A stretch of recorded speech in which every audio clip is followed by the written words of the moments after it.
ለማየት ስለሆነ ጥረታችን አሁን እንግዲህ ኦሮሚያ ላይ የሚያቃቸውን ሰዎች እነደመላሽ ገብረ ሚካኤልን እዛ ግድያ የተለማመዱትን ሰዎች አምጥቶ የፌደራል የጸጥታ መዋቅር እንዲቆጣጠሩ አደረገ። እንደሚታወቀው ያ ጸጥታ መዋቅር በፊት የራሱ አሰራር ነበረው፣ የራሱ ህይወት ነበረው ማለት ነው። አብይ ሲያመጣው ግን በምክትል የሚመራ መከላከያም በምክትል የሚመራ ኤታማዦር ሹሙ ቁጭ ብሎ አንዳንድ ጊዜ ጭቅጭቆች ይኖራሉ፣ ግን ምክትል ነው የሚመራው። አሁን ደመላሽ ሪፖርት የሚያደርገው ለአለቃው ለጀነራል አደም መሐመድ ሳይሆን ለአብይ ነው የሚባለው። ይሄንን በነገራችን ላይ አድማጮቻችን ያላነበበ ሰው ካለ በደንብ ማንበብ የሚፈልግ ያየሰው ሺመልስ መጽሐፍ ይሄንን በአንድ ሴክሽን ዘርዘር አድርጎ አሳይቷል። እንዴት እነደመላሽ መጥተው መዋቅሩን ይዘው አለቃ እዛ አስቀምጠው ለአብይ ሪፖርት እንደሚያደርጉና ጀነራል አደም መሐመድ ዝም ብሎ እንደሚቀመጥ እና ከሱ ስር ያሉ ሰዎች ራሳቸው አንዱ ሌላኛውን እየዘለለ አብይ የመረጣቸው ሰዎች ብቻ እየተያዩ ሌሎቹን ባይተዋር አድርገው አብይ ራሱ በግል በመንግስት ስርዓት በፊት እንደነበረው መንግስት ስርዓት ሳይሆን በግሉ ተቆጣጥሮ እንደሚያሰራው። ስለዚህ ምዕራፍ 2 ውስጥ ያየሰውን መጽሐፍ ሄዳችሁ ብታዩ የደህንነቱና የጠቅላይ ሚኒስትሩ ሴራ የሚል ምዕራፍ ስር አንድ ሴክሽን አለች፣ የሰኔ 16ቱ ቦምብ ፍንዳታ ቅንብር የሚል። እዛ ውስጥ የጀነራል አደም መሐመድ ባይተዋርነት ይታያል። መዋቅሩን አብይ ይዟቸው የመጣ ሰዎች ናቸው የተቆጣጠሩት። በፌደራል ደረጃ በአገር ደረጃ ትላልቅ ግድያዎች የተካሄዱት በዚህ መዋቅር መሪነት። ያንን ለማሳየት ብለን ነው ይሄንን ያነሳ ነው።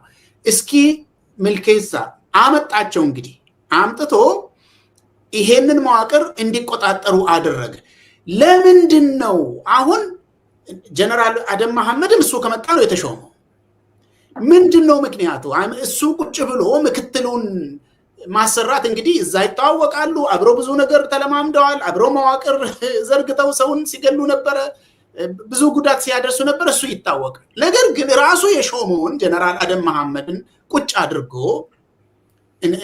ከመከላከያም ጀነራል ሰዓረን ቁጭ አድርጎ ከምክትሎቻቸው ጋር መስራቱ ምንድነው ዓላማው? ሴራውን ያልተለማመዱ እና በኋላም ከመንግስት ስለሚባረሩ ከተባረሩ በኋላ ስለሚያወሩ ብዙ መረጃዎችን ይዞ መሄድ ስለሚችሉ እንዴት ነው ከራሱ ሰው ያልሆነ ሰው ጋር እንዴት ይሰራል አብይ? አሁን እንግዲህ አንድ ላይ ብዙ ነገር ፕሮጀክት አብሮ ሲሰሩ የነበሩ ሰዎች አይለያዩ ወይ አንዱ አንዱን ካልገደለ በስተቀር ይሄ የሚታወቅ ነው። ስለዚህ አንድ ላይ ሲሰሩ የነበሩ ሰዎች ብዙ አብሮ የቆዩ ሰዎች ስለሆኑ የሚሰሩትም ነገር ያውቃሉ።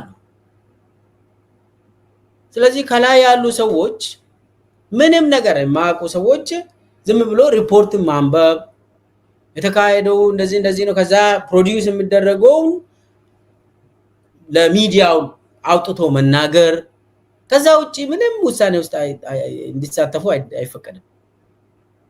ሲምቦሊክ ናቸው። ለምን በኋላ ስለሚነሱ እዚህ ውስጥ ምናልባትም አንዳንዶቹ እንግዲህ ላይሳተፉም ይችላሉ። እንዲህ አይነት ነገር ከሰሙ እንዴ ብሎ ሊጮሁ ይችላሉ። ምንም በዛን ጊዜ የነበረው የኢትዮጵያ ህዝብ እንትን ሙሴ መጣልን ነው እንጂ ገዳይ መጣልን አይደለም። አይታወቅም። በዛን ጊዜ ግን እነኚህ ሰዎች ይታወቃሉ። እዛ ውስጥ ሙሴ እንዳልሆኑ ይታወቃሉ። ለህዝብ ግን ሙሴ ሆኖ ይቀርባሉ። ስለዚህ ከላይ የሚቀመጡ ሰዎች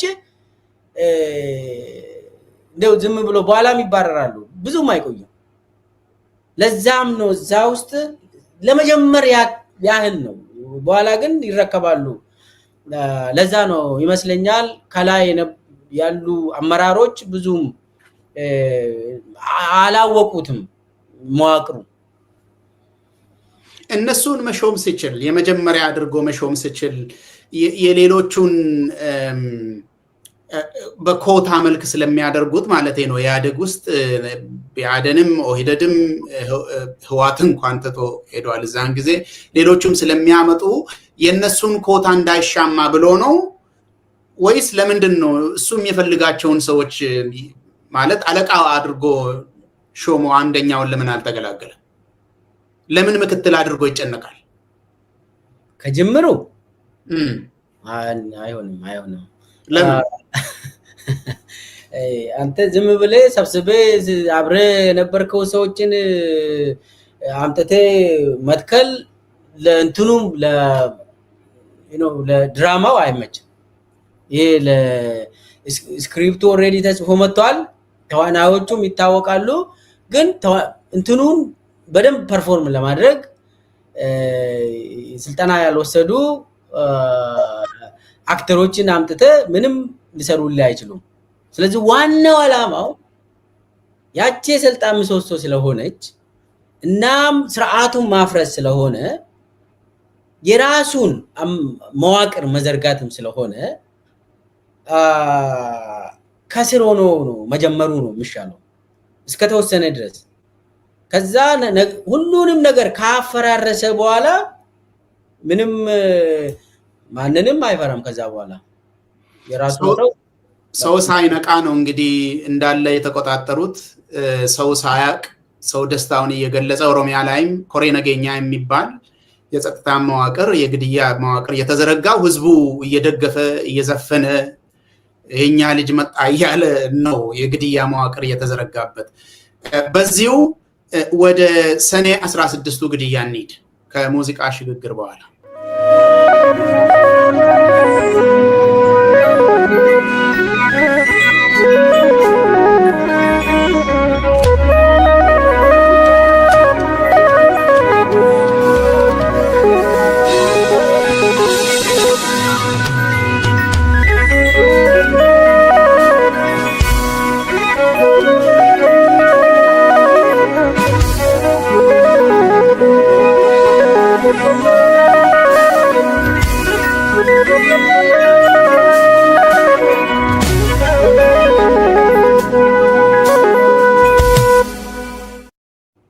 መልካም አድማጮቻችን እና ተመልካቾቻችን ተመልሰናል። አሁን ስለ ሰኔ 16ቱ የቦምብ ፍንዳታ ነው የምናወራው። ሰኔ 16 የቦምብ ፍንዳታ የሚባለው እንደምታስታውሱት ጁን 23 2018 አብይ መምጣቱን በማስመልከት እና ኢህአዴግ በመሸኘቱ ህዝብ ደስታችንን ካልገለጽን ብሏል ተብሎ ኮሚቴ ተደራጅቶ ህዝብ አደባባይ ወጥቶ እሱን የተቀበለበት ጊዜ ነው እና እዛ ጋር ሴራ ተሰርቶ በኋላ እንደተጋለጠ በጽሁፍም ጭምር ቀርቦ ሰው እንዳነበበ ሴራ ተሰርቶ ቦምብ ተወርውሮ አብይ ከቦምብ ተረፈ ተብሎ የተለያየ ነገሮች እንደተሰራ ይታወቃል። የፖሊስ ምርመራ ነው ተብሎ አንዳንድ ሪፖርቶች ቀረቡ፣ መግለጫዎች ወጡ።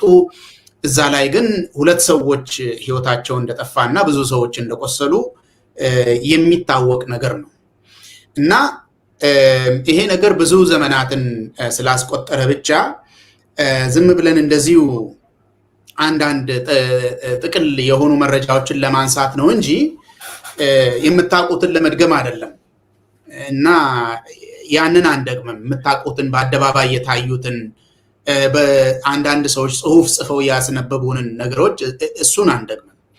እስኪ ምልኬሳ ይሄንን የቦምብ ፍንዳታ በተመለከተ በአደባባይ የተወራና ያልተወራ ፓርቲ ውስጥ የሚታወቅ ነገር ምንድን ነው? እንግዲህ አመሰግናለሁ። የሰኔ 16ቱ የቦምብ ፍንዳታ ሁላችንም በዛን ጊዜ እኔ የካቢኔ አባል ነበርኩኝ። የተረዳነው ጠቅላይ ሚኒስቴራችንን ለመግደል ሙከራ ነው የተደረገ ብለን አልቅሰናል። በእውነት እኔ አልቅሻለሁ። ባይዘው አልቅሻለሁ። እንደው ለመጀመሪያ ጊዜ መተን እንደው ስንት ወር ውስጥ እንደዚህ ሊገሉን ብዬ አልቅሻለሁ። እያደረ ሰዎችን ስናጠና ስንጠይቅ ጉዳዩ ሌላ ጉዳይ ሆኖ ተገኘ። እኔ አንድ መጠርጠር የጀመርኩት የሆነ አብይ በየቦታ የሚያወራው ነገር አለ። በዛን ጊዜ እንግዲህ በኦፊሻሊም መግለጫዎች ወጥቷል። ኦኔግና ህዋት ናቸው ይሄንን የፈጸሙት የሚል መግለጫ ወጥቷል። የብርሃኑ ጸጋዬን እንስማ። አዎ አንድ ላይ ገልጻቸዋል። ተጠርጣሪዎቹን ያገኘናቸው ኤግዚቢቶችን እንደተመለከተ ማለት ነው። ሁለተኛው ከዚህ ጋር ታጅነት ያለው የሰኔ 16ቱን የቦምብ ጥቃትን በተመለከተ ነው። የሰኔ 16ቱ የቦምብ ጥቃትን በተመለከተ ወንጀሉን የፈጸሙ ቦምቡን የወረወሩና ይሄ ወንጀል ሊፈጸም ያደረጉትን በቁጥጥር ስር አውለን ምርመራ አጣርተን ክስ መስርተን በክስ ሂደት ላይ ነው ያለው። ከዚህ በፊት መግለጫ የተሰጠበትና በፍርድ ቤትም በግልጽ እየተካሄደ ስለሆነ እሱ ላይ ብዙ ማብራራት አያስፈልግም። ግን ወንጀሉን ያቀዱ የመሩና ፋይናንስ ያደረጉ ማን ናቸው የሚሉትን ለማጣራት ጥረት ተደርጎ ይሄን ተጠናቋል። በዋናነት ወንጀሉ የተቀነባበረው በብሔራዊ መረጃና ደህንነት ኃላፊ የተቀነባበረ ወንጀል ነው። እዚህ በዋና መስሪያ ቤት ከሚገኝ የስራ ኃላፊ ጋር በመሆን ኬንያ ከምትገኝ ገነት ከምትባል ወይ ደግሞ ቶለሽ ከምትባል ተልእኮ ተሰጥቷል። እሷ ቦምቡ ሊወረወሩ የሚችሉትን ሰዎች በመመልመል እና ፋይናንስ በማድረግ ቦምቡ እንዲወረወር የተደረገበት ሁኔታ ነው ያለው። እነዚህ ወንጀል የፈጸሙት ከብሔር አንፃር ስናይ ኦሮሞ ናቸው። የተሰጣቸው ተልእኮም ሲታይ በኦሮሞ መፈጸሙ ጠቅላይ ሚኒስትሩ ኦሮሞ ስለሆነ ከተገደለም በኦሮሞ በመሆኑ በአገሪቱ ውስጥ ሊያደርስ የሚችለውን ሂደት እና ጠቅላይ ሚኒስትሩ ኦሮሞ ህዝብ ራሱ እንዳልተቀበለ ተደርጎ ይሄ ወንጀል መፈጸም እንዳለበት የሚል ተልእኮ እንደተሰጠና እንደተቀነባበረ እጃችን ላይ ያለው መረጃ ማስረጃ ያመለክታል። የሰነድም እና ሌሎች ተጨማሪ እና የሰው ማስረጃዎችንም በዚህ መልኩ ያደራጀንበት ሁኔታ ነው ያለው። ይሄ በዚህ ልናበቃ ጥሩ ነው። መልካም እንግዲህ ለማስታወስ ያክል ነው የወጣውን መግለጫ ማለት ነው። ያደራጁ ፋይናንስ ያደረጉ ቦምቡን የወረወሩ ብሎ አውርቷል። ብሔር ጠቅሶ ተናግሯል። ለምን ያ ብሔር ተመረጠ ተብለው እንደሚያምኑም ማስረጃ አለን ብሎ አውርቷል። ውስጥ ምንድነው የሚታወቀው? ምልኬሳ ምንድነው የምታውቁት ከውስጥ? አብይ ኦሮሞ ሊገለኝ ነው ብሎ ተናግሯል። ይሄ በኦዲፒ ውስጥ ተናግሯል። ለምንድን ነው ኦሮሞን እኔን የሚገለኝ? እኔን ለመግደል ለምንድን ነው የሚፈልገው ኦሮሞ ብሎ? እኔ በዛን ጊዜ ይቅር ኦሮሞ የኢትዮጵያ ሕዝብ እንዳለ የአብይ ደጋፊ ነበር። የት ነው እንደዚህ ያለው? ስብሰባ ላይ ማዕከላዊ ኮሚቴ ነው ወይስ ስራ አስፈጻሚ? ከንትኑ በኋላ ነው። ይሄ ከቦምቡ ፍንዳታ በኋላ ስብሰባ ድርጅት ጽህፈት ቤት ነው። የካቢኔዎችም ምክትል ካቢኔዎችም ነበሩ መሰለኝ። ስብሰባ ላይ ኦሮሞ ለምንድን ነው እኔን ለመግደል የሚፈልገው ብሎ ሲያወራ ሰው ግራ ተጋባ። እንዴት ኦሮሞ ትላለህ? አንድ ወንጀለኛ ከኦሮሞ ወጥቶ እሱን መግደል ከሞከረ ኦሮሞ እኔን መግደል ለምንድን ነው የሚፈልገው አትልም። ከኦሮሞ ህዝብ ጋር አትጣላ። ለአንድ ሰው ብለህ ለቶለሺ ብለህ ቶለሺ እኔ ላይ ስላቀናበረች ኦሮሞ ስንት ሚሊዮን የሚሆን ኦሮሞ እኔን ለመግደል ለምን ነው የሚፈልገው ብለ አታወራ እና ይሄንን ብሏል ግን በዛን ጊዜ ለምንድን ነው እኛ ብለን በቃ ወስደናል እኛ ለምንድን ነው ጠቅላይ ሚኒስትራችን ከኛ የወጡ ሰዎች እንደዚህ የሚያደርጉት ብለን ወስደናል ነገርየው ግን እሱ አይደለም ልክ ብርሃኑ ጸጋዬም እንዳለው ነገርየው የሚያነጣጥረው አንደኛ የኦኔግ አካል ብሏል ሌላኛው ደግሞ የህዋት አካል ብሏል እና ጌታቸው አሰፋ በበላይነት የሚመሩ ብለው በዚህኛው ደግሞ ተልእኮን ደግሞ የሚፈጽሙ ኦሮሞዎች ናቸው ብሎ አወርቷል ብርሃኑ ጸጋዬ አንድ ላይ ወስዶ ነው እንግዲህ አንደኛ የህዋት ሰዎች ናቸው ሌላው የኦሮሞ ሰዎች ናቸው ወይ ኦኔግ ብለው የሚጠሩ ይሄንን ወስዶ አቀናይተው ይሄንን ሲያደርጉ ሰው በጥልቀት አንተ አልጠየቅንም በዛን ጊዜ ለምሳሌ ቦምቡ የፈነዳው በፖሊስ መኪና ውስጥ ነው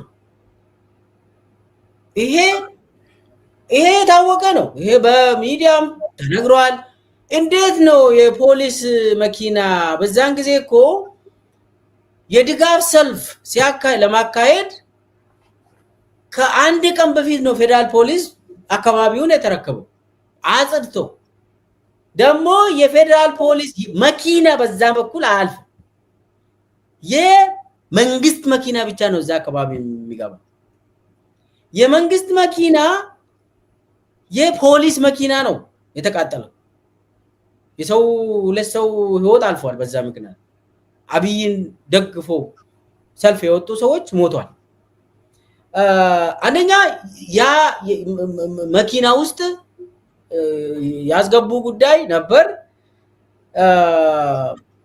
ሁለተኛ ደግሞ እቺ ቶለሺ የምትባል ገነት ታምሩ ይሄንን ያቀነባበረች ኬንያ ሆና ነው ተባለ ኬንያ ሆና ይሄንን ከነ ብሔራዊ ደህንነት እንትን ወስዳ ገንዘብ ወስዳ ምናምን ወስዳ እሷ ነች ይሄንን የሚፈጽሙ ያቀናጀች ተባለ መኪናውን ደግሞ ያዘጋጀው ማን ነው እንግዲህ በዛን ጊዜ አብይ ጠቅላይ ሚኒስቴር ነው ብሔራዊ ደህንነት የአብይ ሰዎች ይዟል ነገር ግን ከዛ በታች የነበሩ የከዚህም የጌታቸው አሰፋ መዋቅር ነበር እውነት ነው ከዛ ብዙ አልጸዳም አይ ቲንክ ጌታቸው አሰፋ ሁለት ሳምንት በፊት ነው መቀሌ የሄደው ወርወሩ በፊት አዎ እና የተወሰኑ እቃዎችን ወስዶ ሄዷል የሚባል ሰምተናልኛ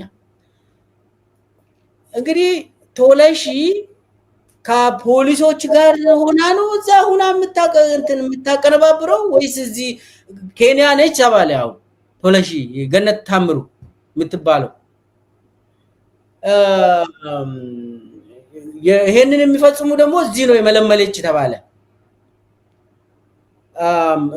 ብርሃኑም ብሏል ይሄንን ስለዚህ አሁን አንደኛ ጥያቄ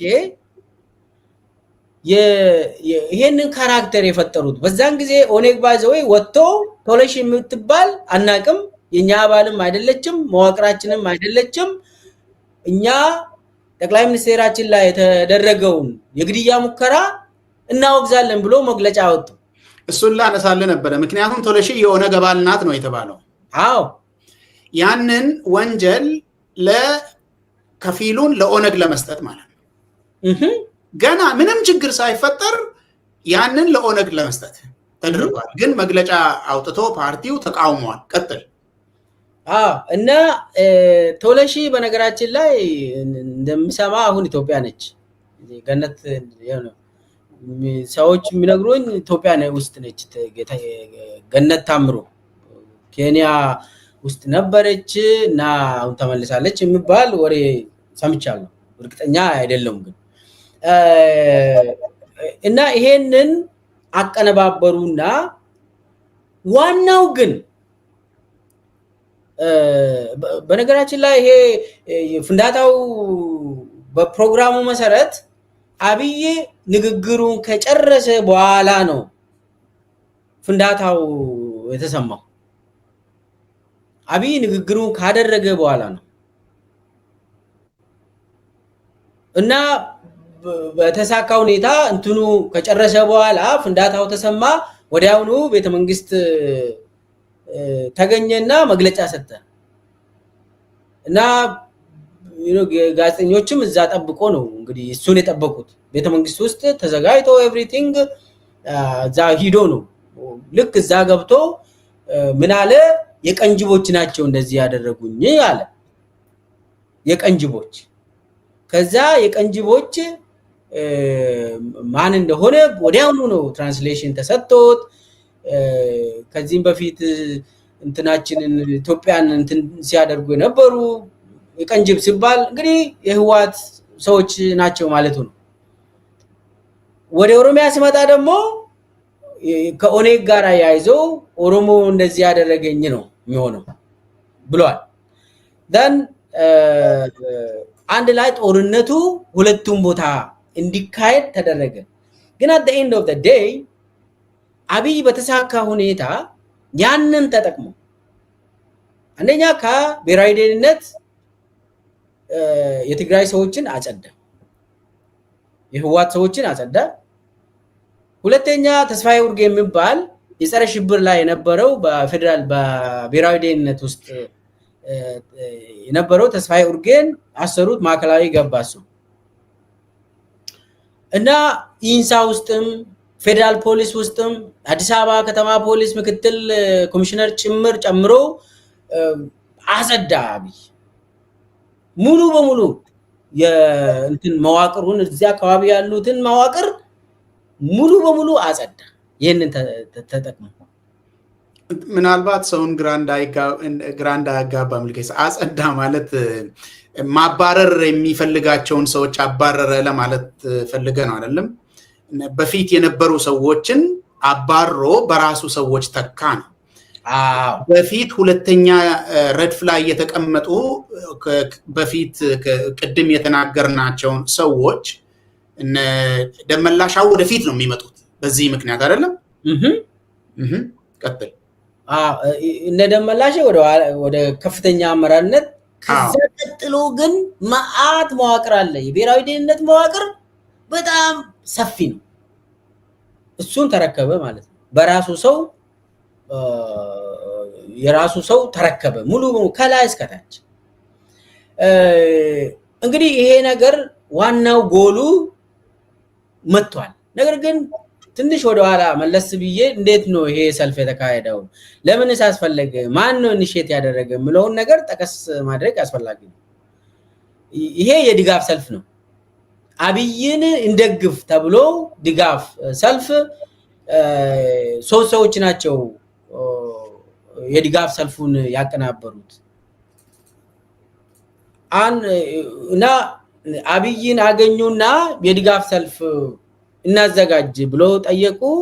ምናልባት እዛ አካባቢ ማን ጠየቅ የሚለውን እርግጠኛ አይደለሁም፣ ግን ተገናኝቶ ተወያዩ። እነማ? አብይ፣ ጉደታ ገላልቻ፣ ስንታየው ቸኮል እና ስዩም ተሾሜ ተገናኝቶ የድጋፍ ሰልፍ እንዲደረግ ተስማሙ። እንግዲህ ሰብሳቢው አብይ ነው። ተሰብሳቢው ጉደታ ገላልቻ፣ ስዩም ተሾሜ ታቋላችሁ፣ ስንታየው ቸኮል አለ። አሁን ስንታየው ቸኮል የት እንዳለ አላውቅም። ብቻ ግን ጉደታና ስዩም ኦሬዲ ከአብይ ጋር ናቸው።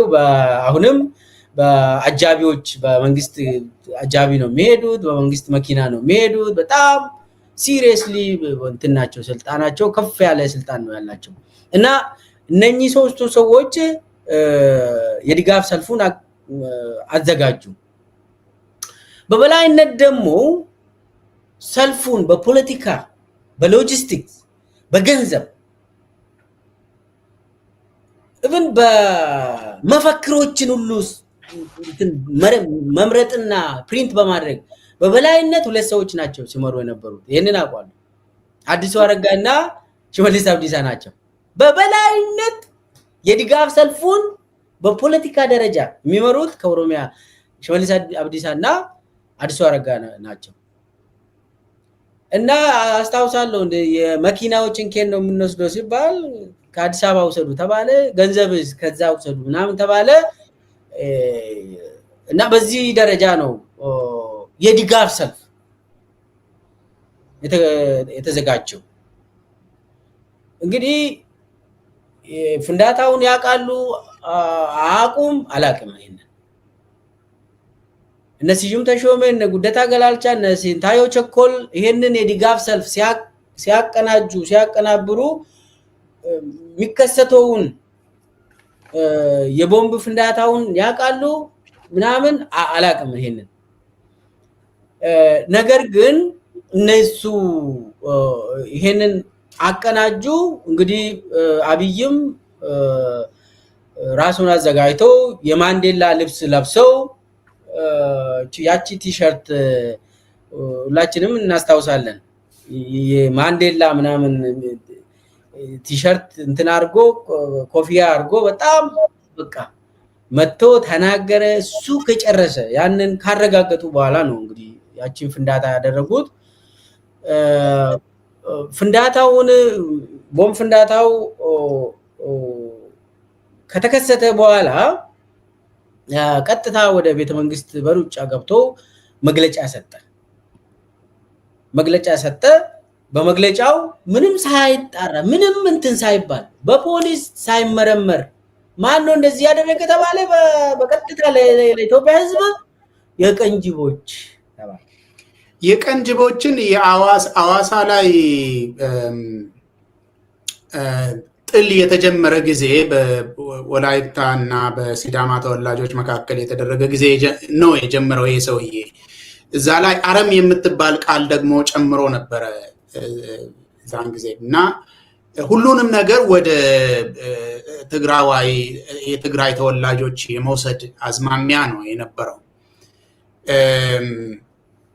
ያንን ስናይ መጨረሻ ላይ የተደረገው ነገርና ከውስጥ ስትሰሙት የነበረው ነገር ይጋጫል፣ ይስማማል።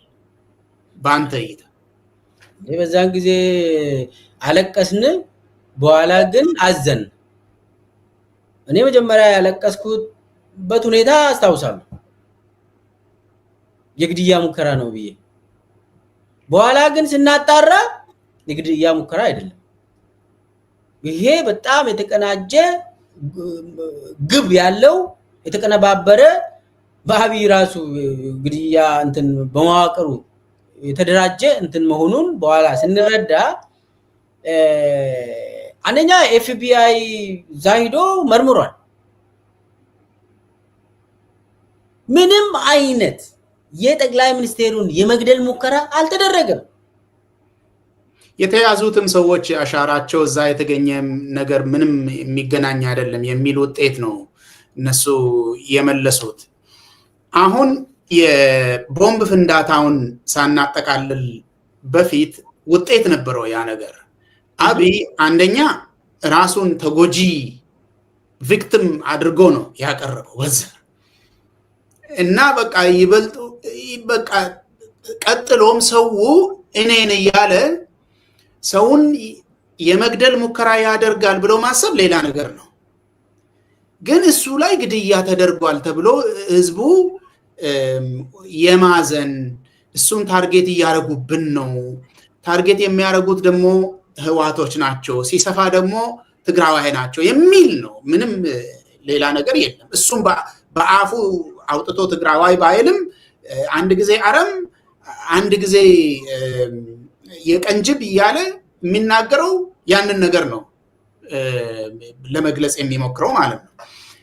ዋናው ነገር እሱ የሚፈልገውን ነገር አንደኛ ራሱን ቪክቲም አድርጎ አስቀምጦ ሰው ይሄ ሰውዬ ሰውን እየገደለ ነው፣ እያፈናቀለ ነው፣ የግድያ መዋቅርን ዘርግቷል ብሎ የሚያጽናንም ሰው በህዝብ ደረጃ ማለት ነው የሚያይ ሰው ያየም ሰው ያለ አይመስለኝም። እናንተ ውስጥ ሆናችሁ የተረዳችሁ ካልሆነ በስተቀር ምክንያቱም ይሄ ሰውዬ እቺን ሀገር ልታደጋት መጥቶ ሊጎዳብን ነው ሊገሉብን ነው የሚል ነው። ሁሉ ሰው በጣም ፈርቶለት በቃ አዝኖለት በቃ ሊገሉብን ነው ብሎ እያዘነለት ነው። ሁለተኛ እሱ በዛ ሐሳቦ ከፍ ያለ ድጋፍ ካገኘ በኋላ እንዳለ የአገሪቷን የጸጥታ መዋቅር በሚፈልጋቸው ሰው እንዲወረስ አድርጎ የግሉ ንብረት አደረገ በፍጥነት። ይሄም የሚታወቅ ነው። በሁለት መስመር አባረረ ተብሎ ተዘፈነ፣ ተጨፈረ፣ ይኸው በሁለት መስመር ገነደሰው ምናምን የሚል ነው የነበረው እዛን ጊዜ። ሳሞራም ከዛ በኋላ ነው የተሸኘው አይደለም ይመስለኛል። እና ይሄን ሁሉ ነገር አደረገ። ያንን በሁለተኛ ደረጃ ያስቀመጣቸውን ሰዎች አይ ቲንክ ሳሞራ ከዛ ቀድሞ ነው ሄደው፣ ምክንያቱም ሰዓረ ነበረ ከአብይ ጋር ቀደም ብሎ። ስለዚህ በሁለተኛነት ያስቀመጣቸውን ሰዎች እሱ የኔ ብሎ በልምድ በመተማመን ይዞ የመጣቸውን ሰዎች ከፍተኛ ስልጣን እንዲያገኙ አድርጎ በተለይ የብሔራዊ ደህንነት መስሪያ ቤትን ለነደመላሽ አስረከበ። በፊት በሁለተኛ ደረጃ ላይ ቁጭ ብለው ሪፖርት የሚያቀርቡት እና እነሱ ራሳቸው የመስሪያ ቤቱ ባለቤት ሆኑ፣ የመዋቅሩ ባለቤት ሆኑ። ሌሎቹ የማይታመኑ ሰው ሁሉ ተገለለ። እንግዲህ በዚህ ሂደት ያየን ነገር ደግሞ አለ። አሁን ቀድሞ ይሄ እከሌ የሚባል ብሔር እከሌ የሚባል ፓርቲ ከዛ ደግሞ እከሌን ይባል እንጂ መጨረሻ ላይ ሁሉም ሰው ሉዝ አድርጎ አብይ ብቻ ጌን ያደረገበት ነው ሂደቱ። ይሄ የሚታወቅ ነው። ኢቭን ለሱ የሰሩ ሰዎች ራሳቸው ሉዝ አድርገው ግማሹ ወደ ቤት ገባ፣ ግማሹ ተሰደደ፣ ሌላው ደግሞ ሲቪል ሰርቫንት ሆኖ ቁጭ አለ፣ ሌላው ደግሞ ታሰረ። እንደዚህ ነው የተደረገው እና